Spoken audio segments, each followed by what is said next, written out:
ridhonya Allah itu gara-gara menjauhi sesuatu yang syubhat. Ana duit luwian dikongkon wong tua, dikongkon masyarakat aja dinggo, itu syubhat. Senajan itu ya kepanitiaan atau apa. Ya apa baik, ya mangan, minum segala macam. Jadi yang membuat hati kita terang itu memang menjauhi syubhat itu angel. Soalnya kadang-kadang seolah-olah yang punya meridhoi padahal enggak. Itu kan jari kita.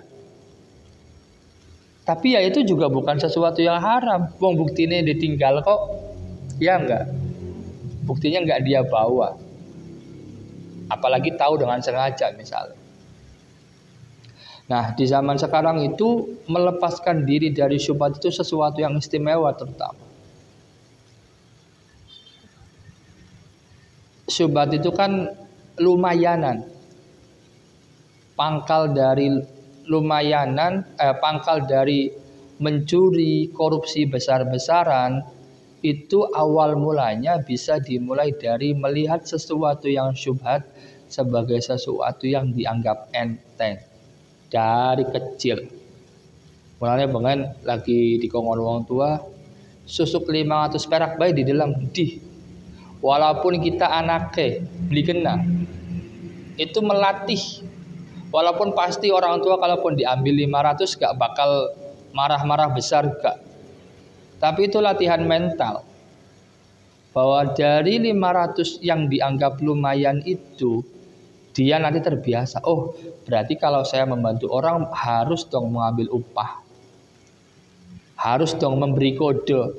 Terima kasih lah apa. Nah itu nanti kotor hati itu. Boro-boro padang. Peteng. Boro-boro nanti sholatnya bagus. Boro-boro nanti ibadahnya bagus. Boro-boro nanti barokah.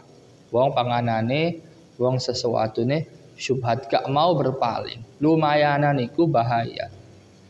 Tidak ada orang itu korupsi langsung besar tuh gak ada. Mesti latihan dari 1000, 10.000, 1.000, 1.000.000, 1.000.000.000. Gak ada. Pun misalnya kiai sekalipun akhirnya terlibat korupsi. Kula sih dua keyakinan ya bukan berarti nyupatani ya. Bisa jadi waktu mudanya punya kebiasaan-kebiasaan yang seperti itu. Kalau ia kejadian ya kan. Entah di organisasinya, di lingkungan pondoknya.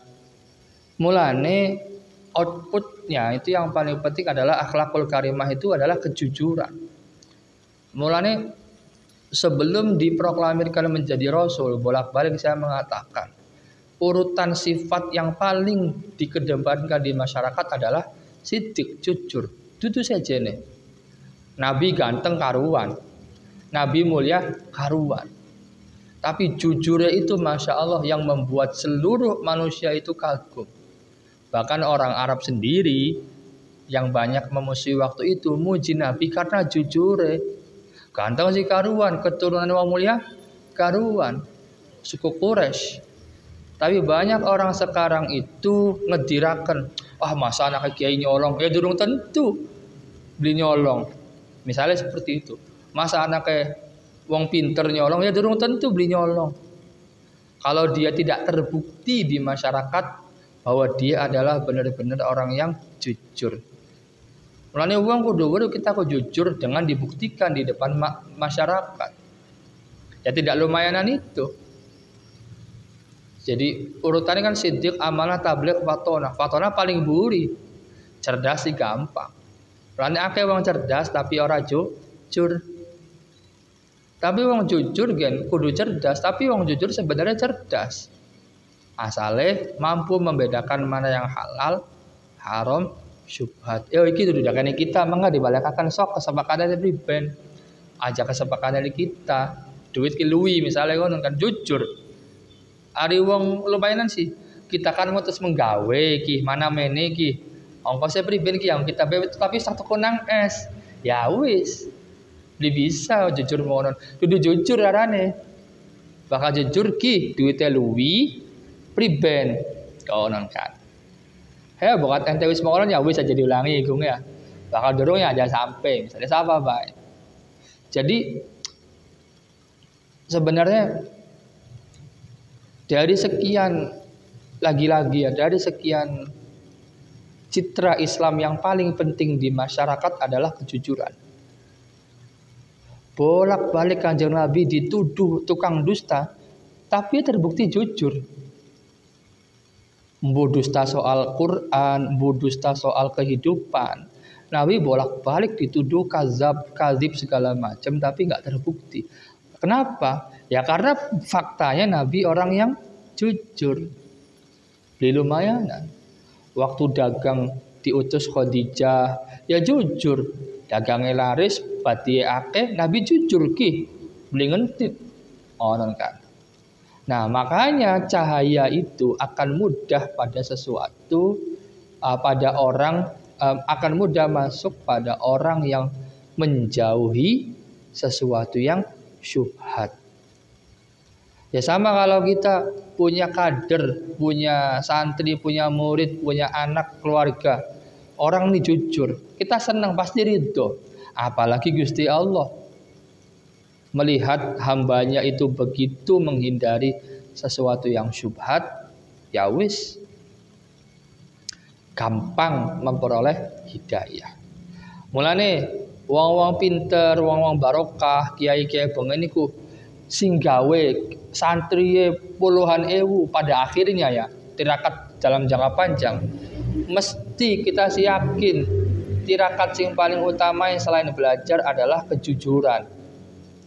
Beli nyolong, beli gosok, beli syubhat segala macam. Tetap jalan utamanya belajar. Tapi latihan yang paling luar biasa adalah di bab seperti ini. Ibaratnya iki lamun minum. Ya wong tirakat tuh macam-macam sebenarnya. Dia mesti puasa. Wong kadang-kadang angel ya tirakatnya kudu puasa, beli kudu sebenarnya. Tirakatnya apa? Aja nglakoni perkara syubhat bae. Wis, itu sebenarnya paling bagus pisan. Karena nanti kita kalau apalagi yang sudah berkeluarga, masa makani anak karo sesuatu sing ora jelas. Iki apa? Duitnya siapa? Rezekinya siapa? Aja sampai. Ya, moga-moga kita dilindungi dari perbuatan seperti itu. Jadi penting untuk tidak cenderung pada sesuatu yang syubhat. Latihan memang godaannya besar. Kalau tidak diambil ini proyek ini besar. Wah, batur-batur pada suki kita makanan-makanan bios. Ya godaan ada dengan latihan. Masa kenang uang puluhan juta saja, misalnya jutaan atau ratusan ribu bahkan kita kegoda padahal itu bukan hak kita. Itu kan ya jare Qur'ane iku menggadaikan atau menjual agama Allah dengan samanan qalila, rega sing setitik. Ya akan jual agama dengan harga yang sedikit. Ya priben dilatih terus tinggal dina, dilatih terus. Mulanya bakal jajalukan yang ngomong, walaupun terbiasa ya, walaupun terbiasa. Apa baik kudu ngomong, latih. Man utawi sapa wong iku askana manggonaken sapa man. Nafsahu ing awak dheweke man. Ing jiwane man nafsune man. Mahabbata syai'in ing demen sewiji-wiji. Minat dunia saking dunia. Faqad qatalaha. Maka teman-teman wis mateni sapa man ing nafsahu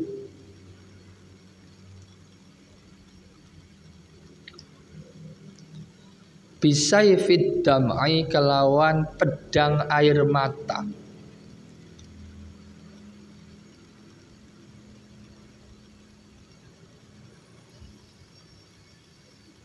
Waman lan utawi sapa wong iku toma arak rakus sapa man. Tomak rakus sapa man. Fi syai'in ing dalam sewiji-wiji zalla maka hina atau nginaaken sapa man. Wa bazzalahu lan ngusahaaken sapa man ing syai' halaka maka binasa atau rusak sapa man. Wes.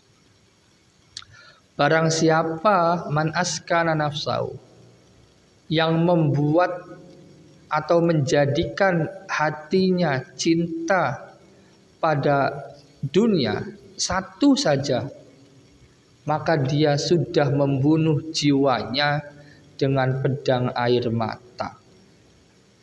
Maksudnya sampai orang itu menjatuhkan jiwanya benar-benar untuk mencintai dunia, sampai mabok ning dunia, dieman pisan barang atau sesuatu yang selain Allah itu dunia, selain Allah dan Rasulnya, maka dia sedang atau sudah membunuh jiwanya dengan pedang air mata. Kok bakalan nangis bae wong keedan-edan ning motor, yang kok ya edan nangis bae. Wa man tama'a fi syai'in zallah. Kalau orang rakus terhadap sesuatu, maka dia akan menghinakan dirinya sendiri. Wong kok rakus yen dicukut, proyek yen dicukut, padahal wis cukup. Wong biasa bakal rakus terhadap harta, dia rela menghinakan dirinya sendiri asal oli. Bagian cara kotor kan, ini penting, ya kan?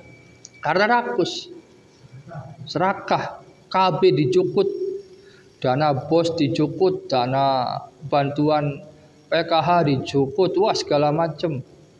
Padahal dheweke cukup misalnya. Jadi panitia kian, padahal dheweke cukup, wah segala macem. Ya rela menghinakan dirinya demi harta, bagian kerja esok sampai bengi, padahal tanpa itu dia sudah cukup, misalnya seperti itu. Wa bazzalahu halaka, lamun wong itu sampai mengupayakan kanggo dunia, bener-bener berupaya susah payah, bazalahu usaha sampai entok awake, gamane mon sampai habis tenaganya, dia akan binasa. Wayahe oli kering, kerja sing awit enom ngos-ngosan, wayahe oli duitnya kekumpul tua kering. Ya sekali biasa bae sebenarnya sih kadang-kadang. Wis kerjae dunia duduning bab masyarakat kerjae beda, lamun sewet enom susah payah ikut pengajian, ikut gawe sekolah, ikut gawe TK, aktif nih kegiatan musola sampai tua. Ora bakal hina, dikenang namanya. Oh, Mang Agung, pengene keren ngono kan. Melu ngopeni tajuk, melu ngopeni PAUD, TK. Sing awit enome seluruh hidupnya dibaktikan untuk ilmu. Laka ceritae wong kok ketika mati jadi binasa, hilang namanya enggak ada. Tapi bakal wong sing awit enome urusane duit bae, urusane harta bae, yang kok bakal binasa kok ya laka bekas yang kowe beli kieng dieling-elingen kanggo apa? Wong loro duit bisa sapa bae bisa, tapi kalau sudah mengabdi ke masyarakat itu sesuatu yang hebat ya. Jadi bolehkah? Tapi jangan diartikan bahwa mencintai dunia itu tidak sama dengan memiliki dunia. Memiliki yang sekedar memiliki, tidak sampai ada ikatan hati. Biasa saja. Mobil nabrak, ya wis, bakal ada duitnya ganti, bakal bisa yang kau dikit utang. Aja dipikir mana, wis kiki mana. Aja susah. Memang kadang-kadang orang omongan kini sing wong enom yang ngandel di ngandel, tapi nyatanya iya wong sih. Ya kita selama ini ternyata kalau di kota-kota besar, kalau kita lecet itu kudu otot-otot tak. Bahkan ini kita ditabrak ya mangga balos kok kita urusannya duitnya dewek. Ternyata di kota-kota besar bakal spion lecet bae urusannya dakwah. Ini Cirebon bolak-balik spion yang tadi tabrak ya kita yang menang bae. Karena dalam ngomong tuh di mengonon. Oh ya ternyata beda. Ya karena ya wis ujung-ujungnya ketika kita siap punya harta berupa kendaraan apapun, mesti kita kudu siap bakal keluar uang atau keluar sesuatu dari sesuatu yang kita miliki tersebut. Uang selagi dunia ya wis biasa baik. Suatu saat mobil saya itu tidak akan relevan lagi fiturnya, ya wis. Tapi selagi fungsinya masih pada mengantarkan dari satu tempat ke tempat yang lain, ya apa bedanya? Selagi motor Jupiter masih enak ya Gung ya. Dugu puntang sumber nyampe, ya wis, sejene wis ora nyampe. Karena banyak manusia itu lebih mementingkan gengsi daripada fungsi, sehingga dia mati-matian berjuang untuk sesuatu yang gengsi bahkan rusak. Jadi Imam Al-Ghazali ning kitab Bidayah Ceridaya itu, manusia itu rela menghabiskan waktunya untuk membeli sesuatu yang pasti jadi rongsokan dunia. Coba misalnya, ana wong durung mampu ya, beda karo wong wis mampu, beda kan. Wong wis mampu sih arep kredit, arep cash terserah ya Mang ya. Ana wong durung mampu, bocah SMA, wong tuae menggawe dagang ning pasar.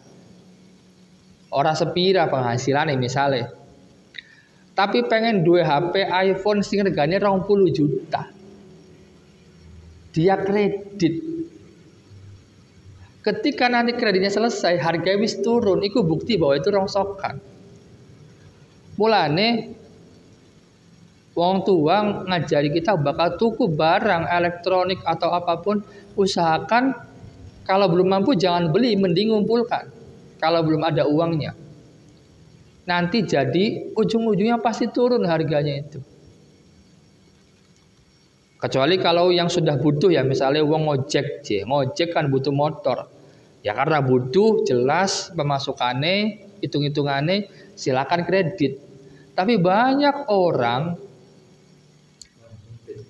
konsumtif, beli jelas, keinginan, rela kredit HP lah,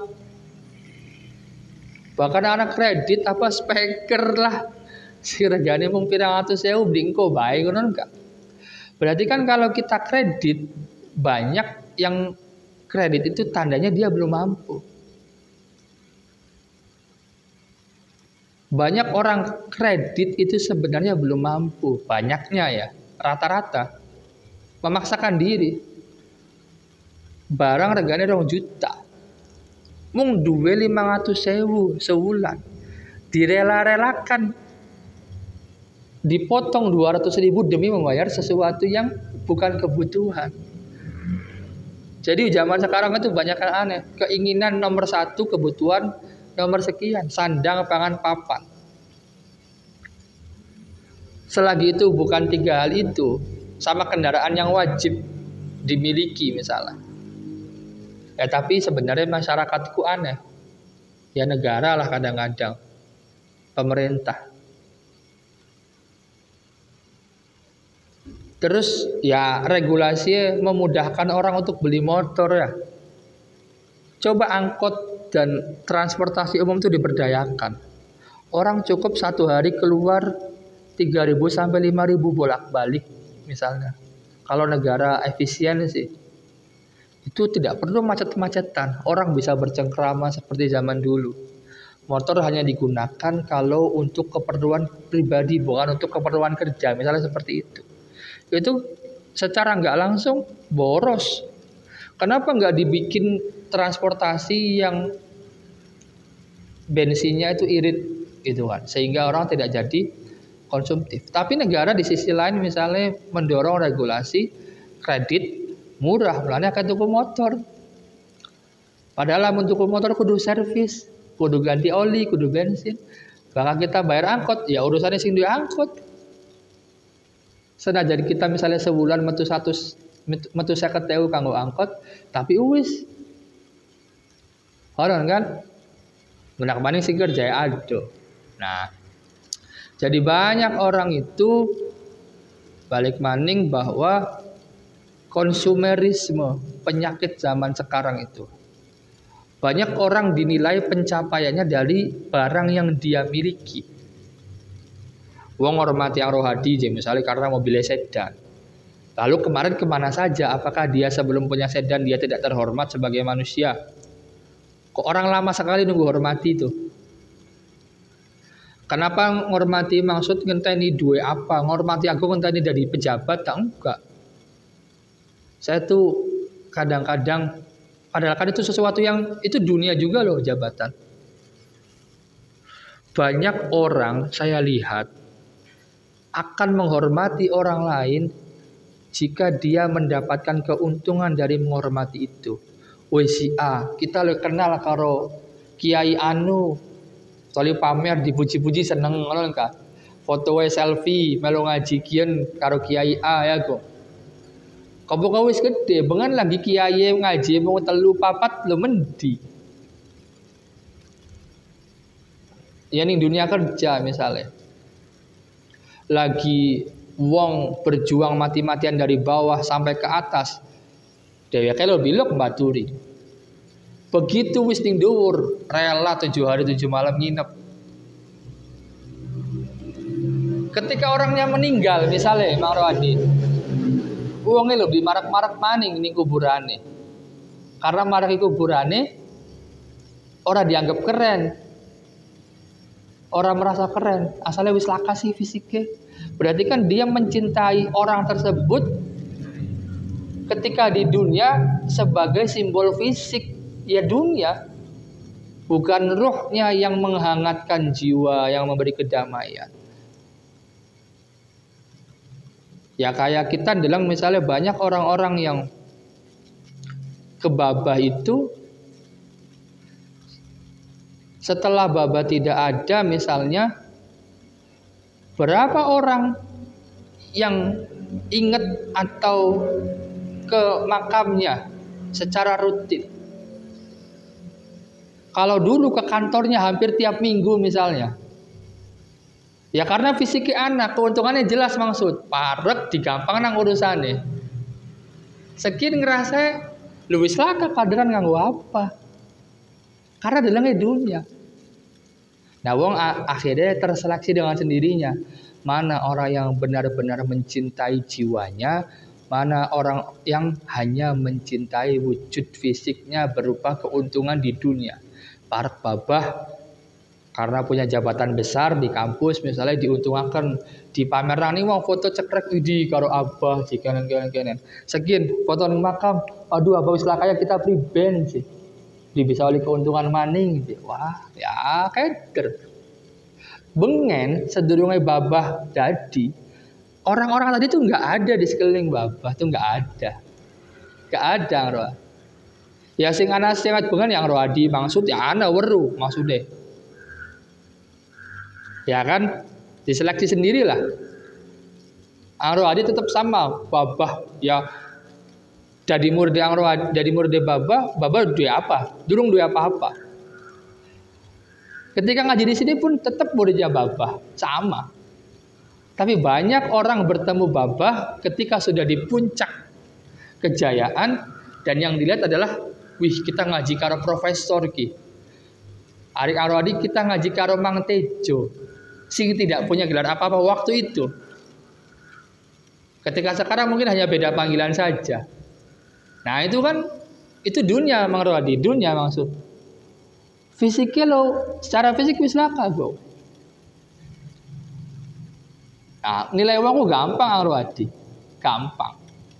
Si bener-bener murid gue siapa weru, gampang. Karena coba lihat alakonya apa. Mulanya kita sih, yang Rohadi cek bae sing sering mono siapa misalnya. Wong wae katon lah. Kun maning. Ya. Ente gung bakal duwe batur bagus, baturana. Bagian senajan sikin durung dari apa-apa. Aja nunggu ungku menghormati ya. Suwe temen. Kalau sekarang bisa hormati dia, hormatilah sekarang. Kalau bisa hargai dia, hargailah sekarang. Jangan nunggu nanti. Batur siapa baik gung? Sing dudu sukses, sing wekel. Sing wekel tur bagus, hormatana. Walaupun tidak sama bidangnya dengan ente, tidak mondok juga. Kadang kamu juga nilai, misalnya ngormati kiai, ngormati santri, karena santri ake, atau karena gelarnya dhuwur, tidak karena pribadinya. Jadi nanti ketika santrinya tidak ada, tidak dihormati, ya pegel temen. Ya pejabat pun boleh dihormati asal dia baik. Ketika dia sudah lengser, kalau kamu tahu pribadinya baik, kamu akan tetap bersama dia. Tapi kalau kamu hanya melihat bupati, wali kota, siapapun hanya dari jabatan yang tidak melihat sosoknya, ya ini jilat. Ya mulanya kalau kita punya teman, sudah kita tahu bahwa dia itu orangnya bagus, soleh, sing awit nom, terus wekel, jujur, baturana. Supaya engkau waya sukses ngaku bener pantes iki lho bature kita atau bature kan ngakoni. Tapi lamun ketika ngaku iku jebangan kubur de kita, kok dikit wingi-wingi kita berjuang ora didukung mang Pak. Sekin wae kita jadi diaku murid lah bature segala macam. Nah, itu justru menunjukkan betapa mulianya kita ketika kita mampu melihat orang tidak dari apa-apa yang dia bawa mengenai kedudukannya di dunia. Dilihat dari hatinya saja selesai. Wong dalam hatinya bagus, baturan aku. Apa maning wong soleh? Sebab ning hadise, wong soleh iku pengen maju surga karo batur-bature. Sing puasa bareng, ngaji bareng, jamaah bareng, wirid, hadiwan atau apapun bareng. Sebenarnya dilihat itu benar hadisnya. Orang-orang soleh itu bakal di surga pengen nyandak batur-bature. Iku kok dikit sih batur kita sing melu ngaji karo kita sing puasa. Nah itu. Jadi sebenarnya jabatan pun dunia. Makanya saya sih tidak peduli. Tidak peduli sekarang dia punya jabatan atau enggak. Asal dia jujur, baik kepada semua orang, akan saya dukung, akan saya bilang dia orang baik tanpa melihat dia S2 tah, S3 tah. Ya pegel temen ngenteni mulyane wong sampai dua gelar kedik kok. Ya kan? So apa hanya gara-gara Agung baru S1 lantas kita nggak hormati? Padahal ya wongnya jujur, wekel segala macam. Masa kune diilang nang? Itu kan sesuatu yang ada di jiwanya. Sedangkan gelar dia S1, S2 itu gak penting, itu dunia. Andai kata pun dan misalnya Agung masih SMA sekalipun, kalau dia sudah punya sifat-sifat tadi yang bagus, kita harus hargai. Karena pada akhirnya yang kita hormati adalah ketakwaan dan akhlaknya dia, bukan kedudukan dia di masyarakat. Dan harusnya kedudukan yang diperoleh seseorang di masyarakat ya karena kontribusi dan akhlaknya di masyarakat. Dudu sebaliknya, kedudukan terus akhlaknya jadi bagus, enggak. Kalau nggak punya kedudukan akhlaknya nggak bagus gitu, ya enggak dong. Jadi itu dunia, itu kan melekat. Apa tidak melekat bisa lepas.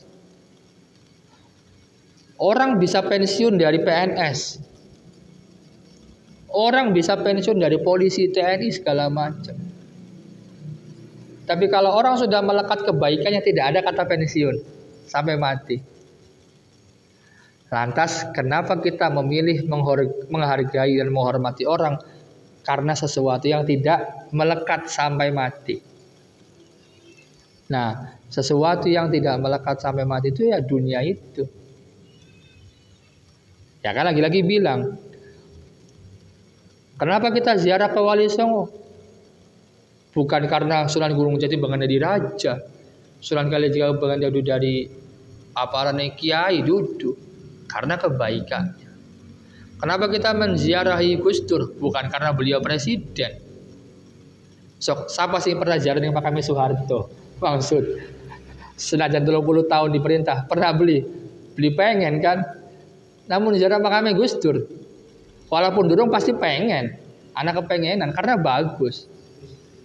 Iya kan? Pengen ziarah makamnya Soeharto, beli laka. Walaupun presiden, bahkan anak turunnya menikmati pensiunannya lah, apanya lah dari negara gitu. Itu kan jelas sesuatu yang tidak melekat. Itu ya sudah selesai.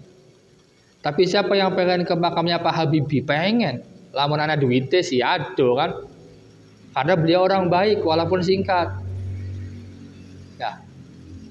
Makami Soekarno ya 50-50 lah.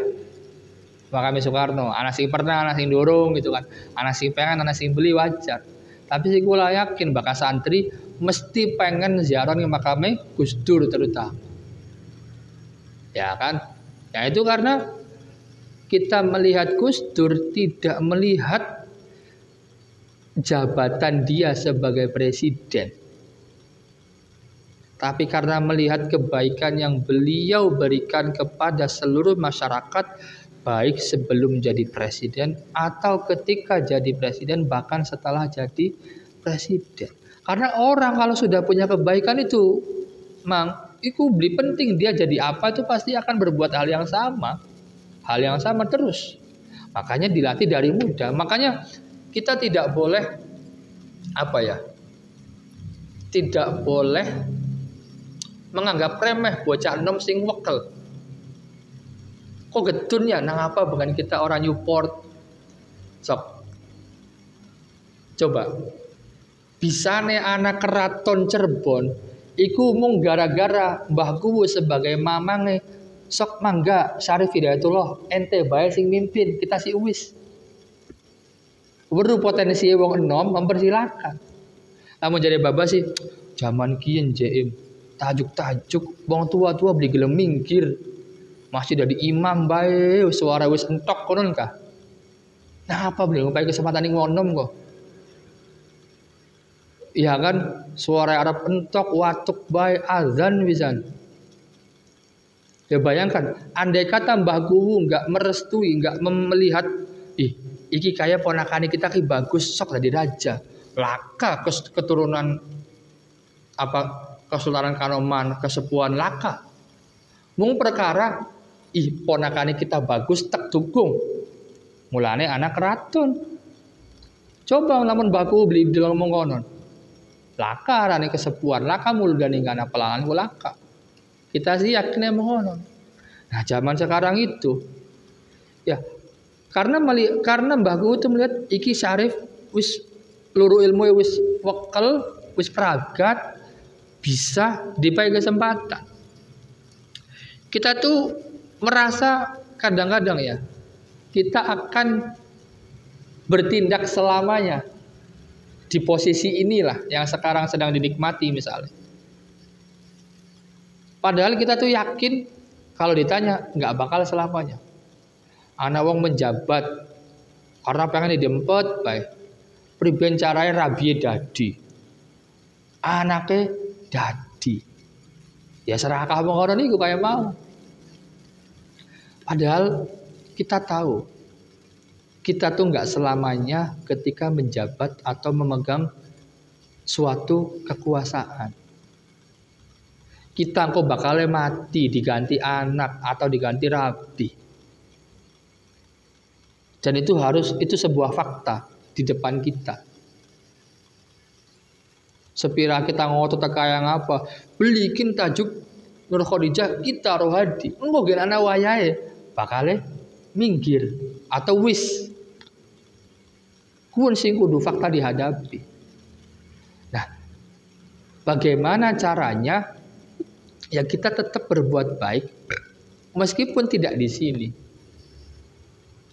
Ya yuk, marbot itu kan tidak melekat. Bakal wis bila dia wis. Wis. Nah itu. Makanya ya tadi. Kalau saya pribadi sih misalnya Kalau di musola-musola di kampung-kampung ada anak muda mondoknya pragat ning wetan atau ning kulon ning di belah mondoknya pragat bisa ngaji bisa ngimami wis tunjukkan bagian umurnya masih selawe kah tapi tetap dibimbing ning wong tuae. Wong tua cuma tinggal ngarahaken ngebimbing wis. Bukan berarti menggeser popularitas orang tua. Kadang-kadang kan enak baik. Iya kesaing. Padahal justru semakin ketika dia mempersilahkan dia namanya nambah bagus. Iku si kiai berhasil mengkader anak muda. Coba tajuk-tajukku diisi umur-umur sing imami selawe 30 sing hafal Quran. Wah, beres ki sumber. Saya kan emong. Padahal apa salahnya? Wong pati-pati mondok pragat balik lulus ya bisa maca Quran. Bisa ngaji. Memang ada yang kayak sing bisa ngaji. Sampai-sampai gak boleh mempersilahkan orang lain. Jumatan ya khotibe kun maning. Iya. Lu apa salahnya sih? Baka imam ya mangga, imam si bokat sing tua ya mangga. Atau khotib sing tua imam sing nom ya mangga. Pokoknya variasi bela. Oh bakale lo pasti ganti. Soalnya lamun wong ditunjuk wong tua ya bae durung tentu bisa. Kadang-kadang Jumatan khotib dipilih tua, diwerua bahkan ijabah kanggo celana pendek. Masa khotib sedina-dina nggo celana pendek? Masa khotib maca Quran bisa? Ya kan akeh sih ngono. Nah, itu kritik. Makanya kenapa sih bocah-bocah nom jadi gila ngaji? Ya karena dipakai kesempatan. Kan orang nyambung kadang-kadang bahasa emang. Maksud umurnya misalnya wis swidak sing ngaji bocah 20. Maksud cerita zamannya Roma Irama bocah kini. Roma Irama ku siapa misalnya aja. Misalnya kalau contoh-contoh apa? Cerita zaman Soeharto ku siapa aja. Nyambung. Coba sing pada nome orang kan enak. Makanya bagaimanapun orang itu pasti diganti. Wong Kanjeng Nabi bae diganti je. Itu menunjukkan bahwa selagi dia berbentuk fisik dia pasti mati. Kayak lamun orang dewek kayak ngimami kah tajuk bakal bubar orang entah. Bakal dewek kayak orang khotib tajuk bakal masjid bakal hancur tuh ya orang. Ya kadang-kadang kita merasa spesial. Buktinya apa? Nabi wafat Islam tetap ana. Oh sekedar masjid, sekedar tajuk. Wong lebih gelem diganti nang apa? Nabi laka disedaaken ning Gusti Allah. Islami tetap ana. Wong haji tetap ana. Wong sembahyang tetap ana. Kin mung mang sampean wis tua, ya. Punten ki sing enom-enom bae. Sok titenana enggal tahun mesti ana. Jumatan sing Al-Fatihah kelalen, salat raya sing takbire kelalen ya kan. Karena wis tua-tua nah apa ora sing nom-nom bae. Memang sing nom bisa ta. Percuma masa mengen mondok wis suwe 7 tahun. Wis apal kabeh bacaan-bacaan.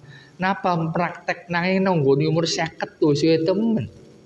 Ngimami rayaan bela ngono umur 50 suwe temen. Padahal belajarnya pas umur 15. Sekedar ngimami sih. Ya kan sekedar ngimami. Sejene dari penceramah kah? Kok dikit mangga karena orang itu ada kebijaksanaan segala macam. Ari ngimami, khotib itu kan ilmu katon. Dudukon membina, duduk tenang baik sih. Anda tetap menjadi sosok. Melas bocah-bocah santri akhirnya luan di Jakarta. Menggawe apa segala macam. Ini pondok sejen. Masyarakatnya orang keurus. Begitu wong tua mati, sing santri pintere wis keburu lunga. Masyarakat lah raka kiai aja. Padahal sing bengen-bengen ana. Ya gara-gara tadi. Ya. Seolah-olah sesuatu yang dunia itu melekat pada dia selamanya. Seolah-olah hanya dengan itulah dia bisa dihormati. Dan masyarakat juga menilai bahwa itulah yang bisa membuat mereka hormat pada sosok-sosok tertentu. Wis. Tangan bingung, taruh. atau kanda atau jadi ya begitu. Memang kita itu harus menerima fakta bahwa ya gila kita ngaji mengenai kita bakal lagi nulis. Bu kita ninggal, bu kita pragat, ganti pengurus kan saja mana yang kebijakan yang ya. Kang ngaji Suradadi belum tentu pada. Misalnya. Ya wis biasa bahaya aja kok. Pribadi GNU lah kang ngaji semenjak ganti pengurus bisa mau anak. Wong ngarep-ngarep, wong arane gen dunia mesti ganti-ganti. Jadi aja gara-gara misalnya 2027 misalnya pengurus NU ganti terus kita beli ngaji maning kita apa rane blesak-blesake pengurus, blesak-blesake angrup ben iki ya beli bisa. Mau diganti ya diganti bae. Wong dunia kok. Ya, jadi dunia itu ya biasa saja. Toh berarti kan begini. Digawe enteng kalau kita tidak berbuat baik di sini ya berbuat baik di tempat lain. Asal kita punya watak itu selesai. Kadang orang itu, beberapa orang dia hanya bisa berbuat baik ketika difasilitasi saja. Makanya karena belum jadi kebiasaan. Ya kan? Yang ngaji beli kudu ning kene. Orang banyak merasa misalnya, wah kita wis ora mondok ning tempat bangunan arane pondok maning, berarti kita ngaji mari ya beli bisa. Beli mengkono caranya.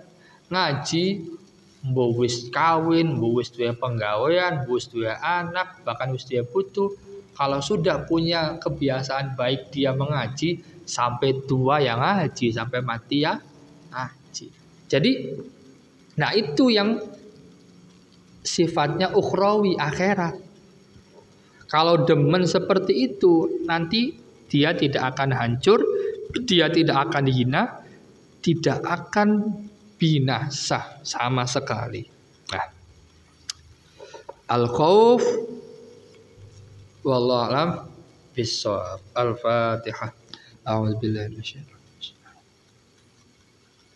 Iyyaka na'budu wa iyyaka nasta'in. Allahumma alhimna rushdana wa na'udzubika min kulli syarri nafsina. Allahumma zayyinna bil ilmi wa akrimna bit taqwa wa jammilna bil afiyah. Allahumma fa' bima 'allamtana wa 'allimna bima yanfa'una warzuqna huda. Rabbana atina min ladunka rahmatan wa hayyi' lana min amrina rasyada. Rabbana atina fid dunya hasanah wa fil akhirati hasanatan wa qina adzabannar. Sallallahu ala abdika wa nabiyyika rasulika sayyidina Muhammad bi fadli subhana rabbika rabbil izzati amma yasifun wa salamun alal mursalin walhamdulillahi rabbil alamin. Assalamualaikum warahmatullahi wabarakatuh.